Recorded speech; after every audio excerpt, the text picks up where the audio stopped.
আসসালামু আলাইকুম। আজকে আমি আপনাদের দেখাবো কিভাবে ভার্চুয়াল বক্সে অ্যান্ড্রয়েড ওএস ইনস্টল দিবেন।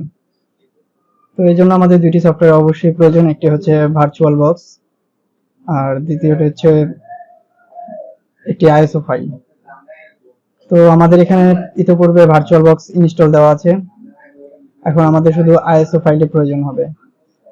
আইএসও ফাইলটি ডাউনলোড করতে আমাদের যে কোনো একটি ব্রাউজার ওপেন করতে হবে এবং এখানে আপনার এই অ্যাড্রেসটি লিখে নেবেন, android-86 android-86 x86.org।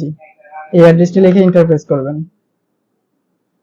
এখানে প্রথমে যে ডাউনলোড অপশনটি আসবে এখানে ক্লিক করবেন। এখানে তিনটি ডাউনলোড সাইট দিয়েছে, যে কোনো একটিতে ক্লিক করলে হবে। আমি প্রথম সাইটটাতে ক্লিক করছি এবং এখানে আমাদের আইএসও ফাইল 64 বিটের জন্য নামাতে হবে। তো এখানে দেখতে পাচ্ছি 32 বিট, 64 বিট। আপনাদের পিসি কনফিগারেশন অনুযায়ী যদিও নামাতে পারেন। আমি আমার পিসির কনফিগারেশন অনুযায়ী 32 বিটের আইএসও ফাইলটি ডাউনলোড জন্য ক্লিক করছি। কিছুক্ষণ অপেক্ষার পরে এটা ডাউনলোড শুরু হয়ে যাবে। যেহেতু আমার ইতিপূর্বে ফাইলটি ডাউনলোড করা আছে, সেজন্য আমি সরাসরি এবার প্রসেসটি দেখিয়ে দিচ্ছি কিভাবে আপনার ভার্চুয়াল বক্সে এটা সেট আপ করবেন। প্রথমে ভার্চুয়াল বক্সটি ওপেন করবেন।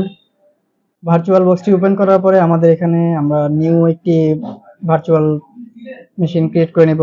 আমরা এখানে একটি এটার নাম দেব ভার্চুয়াল মেশিনটার অ্যান্ড্রয়েড। আমি এখানে অ্যান্ড্রয়েড 9 নামে একটি ভার্চুয়াল বক্স দিয়েছি, আপনারা আপনাদের মন মতো দিতে পারেন এবং অপারেটিং সিস্টেম টাইপ দিতে পারেন আপনার লিনাক্স এবং এখান থেকে আদার 64। তো প্রথমে আমাদের মেমোরি সাইজ ডিক্লারেশন করতে হবে, আর অর্থাৎ আমাদের র্যাম এখানে আমরা কত জিবি ইউজ করতে যাচ্ছি। কিন্তু আমার অপারেটিং সিস্টেমে আপনার অলরেডি 16 জিবি বিল্ট ইন আছে র্যাম, তো এখানে আমি 4 জিবি ইউজ করছি। 4 জিবি র্যাম এখানে আমি ডিক্লারেশন করলাম এবং এখানে হার্ড ডিস্কের ক্ষেত্রে create a virtual hard disk now এটা ক্লিক করে দেন হচ্ছে ক্রিয়েটে যাবেন। এখানে যা যেভাবে আছে সেভাবে থাকবে। আপনার রোমের সাইজ এখান থেকে ডিক্লারেশন করে এখানে আপনার 8 জিবি ডিফল্ট যেটা দেওয়া আছে সেটাই আমরা রাখলাম এবং ক্রিয়েটে ক্লিক করলাম। আমাদের ভার্চুয়াল মেশিনটি তৈরি হয়ে গেছে, এখন এটা আমাদের কিছু কনফিগার করে নিতে হবে। তো এখানে আমরা সিস্টেমে যাব, সিস্টেমে গিয়ে দেখব সবকিছু ঠিক আছে কিনা। আমাদের র্যাম দিয়েছিলাম এবং প্রসেসর কোর, আমার এখানে প্রসেসরে প্রায় 12টি কোর আছে, যার মধ্যে আমি দেখা গেছে এখন এখানে চাইলে আমি কিছু কোর বাড়িয়ে দিতে পারি। আপনাদের কোর আরো কম থাকলে একটা ডিফল্ট হিসেবে রাখবেন। তো আমি এখানে 3টা কোর দিয়ে দিলাম এবং বাকি অপশনগুলো দেখে নিচ্ছি সব ঠিক আছে কিনা। এখানে যেভাবে যা আছে সব ঠিক থাকবে। ডিসপ্লে মেমোরি আমি 16 এমবি, অর্থাৎ আপনার গ্রাফিক্স আমি 32 এমবি ইউজ করলাম। স্টোরেজ যেভাবে আছে সবকিছু ওকে দিয়ে দিবেন। আচ্ছা, এখন হচ্ছে আমাদের সেটআপ দেওয়ার পালা। সেটআপটা দিতে হওয়ার জন্য আমরা আবারও সেটিংসে যাব। এটা অ্যান্ড্রয়েড 9 এর রাইট ক্লিক করে সেটিংসে গিয়ে আমরা এখানে স্টোরেজ অপশনে যাব। স্টোরেজ অপশনে গিয়ে আমাদের এই সিডির যে চিহ্নটি আছে এখানে ক্লিক করব এবং এখান থেকে আমাদের আইএসও ফাইলটি দেখিয়ে দিতে হবে। আমরা যেই অ্যান্ড্রয়েড 9 এর আইএসও ফাইলটি নামিয়েছি সেটা এখান থেকে দেখিয়ে দিতে হবে। তো আমাদের ডাউনলোডকৃত আইএসও ফাইলটা এখান থেকে আমরা ব্রাউজ করছি। আমার এখানে যেহেতু এটা ডাউনলোড করা আছে অ্যান্ড্রয়েড, এই যে আমার অ্যান্ড্রয়েড 9 এর আইএসও ফাইলটি। এখন এটা ক্লিক করে আমি ওপেনে ক্লিক করলাম, দেন হচ্ছে ওকে ক্লিক করলাম। আমাদের মোটামুটি সব ধরনের কনফিগারেশন শেষ হয়ে গেছে। এখন আমরা জাস্ট ডাবল ক্লিক অথবা এখানে স্টার্টে ক্লিক করলেই আমাদের মেশিনটি চালু হবে।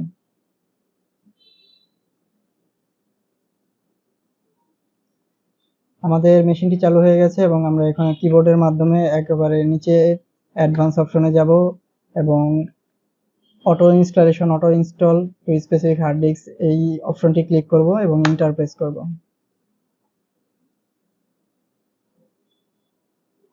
এখানে ইয়েস নো দুটি অপশন আসবে, আমরা এখানে ইয়েস ক্লিক করব।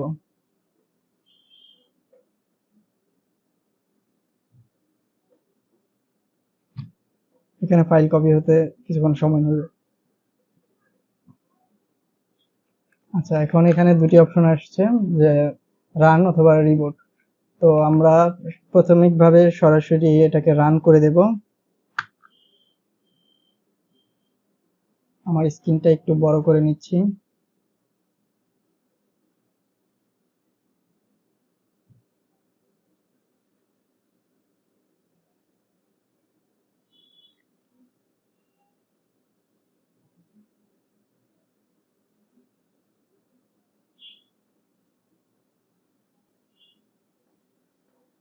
তো দেখতে পাচ্ছেন আমাদের সামনে এরকম একটা ইন্টারফেস আসছে। এখানে আমাদের ল্যাঙ্গুয়েজ সিলেক্ট করব, ল্যাঙ্গুয়েজ ডিফল্ট হিসেবে ইংলিশ দেওয়া আছে, আমরা ইংলিশে রাখবো এবং স্টার্টে ক্লিক করব। দেন হচ্ছে স্কিপ, কন্টিনিউ, এখানে আমাদের টাইম জোন সিলেক্ট করে দিতে হবে। টাইম জোনে আমরা জিএমটি ক্লাসিক, যেহেতু বাংলাদেশ থেকে কাজ করছি, তো আপনারা আপনাদের কান্ট্রি ওয়াইজ সিলেক্ট করে নিতে পারেন। বাংলাদেশের জিএমটি +6 এটাই ক্লিক করলাম। আমাদের ডেট টাইম অলরেডি ঠিক হয়ে গেছে এবং আমি নেক্সটে ক্লিক করলাম। এখন যা আছে আমি মোর অপশন, অ্যাকসেপ্ট, এখানে প্যাটার্ন আপাতত আমি নন দিয়ে দিচ্ছি, নট না, স্কিপ এনিওয়ে ক্লিক করব। এখন প্রাথমিকভাবে যেটা আছে সেটা ডাবল ক্লিক করব অথবা জাস্ট ওয়ান্সে ক্লিক করলাম। দেখতে পাচ্ছেন আমাদের অ্যান্ড্রয়েড সিস্টেমটি রান হয়ে গেছে। এখন এখানে আপনাদের প্লে স্টোরে লগ ইন করে আপনাদের প্রয়োজনীয় অ্যাপ ট্যাপ যা আছে সব ইনস্টল করে নিতে পারবেন। ও আরেকটি বিষয় হচ্ছে যে এটা আপনার ক্লোজ করার সময় আমরা প্রাথমিকভাবে পাওয়ার অফ কমান্ড দিয়ে দিলাম এবং আরেকটি কাজ করতে হবে, নয়তো বা পরবর্তীতে আবারও এটা সেট আপ নিতে চাইবে, এরকম কিছু সমস্যা হতে পারে। তো এই জন্য আমরা একটু সেটিংসে যাব, সেটিংস থেকে স্টোরেজ, এবং স্টোরেজের আমার সিডি থেকে এই ফাইলটি আমি সরিয়ে দেব, এই যে remove disk from virtual disk, then okay দিয়ে দিব এবং আবারও এটাকে আমরা স্টার্ট করব। এখন সরাসরি চালু হয়ে যাবে আশা করি।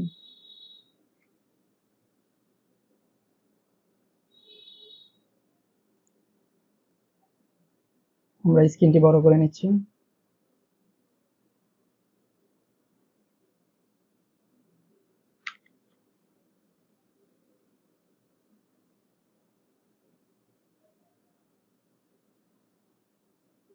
এবং জাস্ট নাও ক্লিক করলাম। তো দেখতে পাচ্ছেন আমাদের অ্যান্ড্রয়েড সিস্টেমটি ইনস্টল হয়ে গেছে। এখন চাইলে আপনারা প্লে স্টোরে লগ ইন করার মাধ্যমে আপনাদের প্রয়োজনীয় অ্যাপ, গেম সবকিছু এখানে ইউজ করতে পারবেন। ধন্যবাদ আমাদের সাথে থাকার জন্য। ভিডিওটি ভালো লাগলে অবশ্যই লাইক, কমেন্ট এবং শেয়ার করবেন। ধন্যবাদ সকলকে।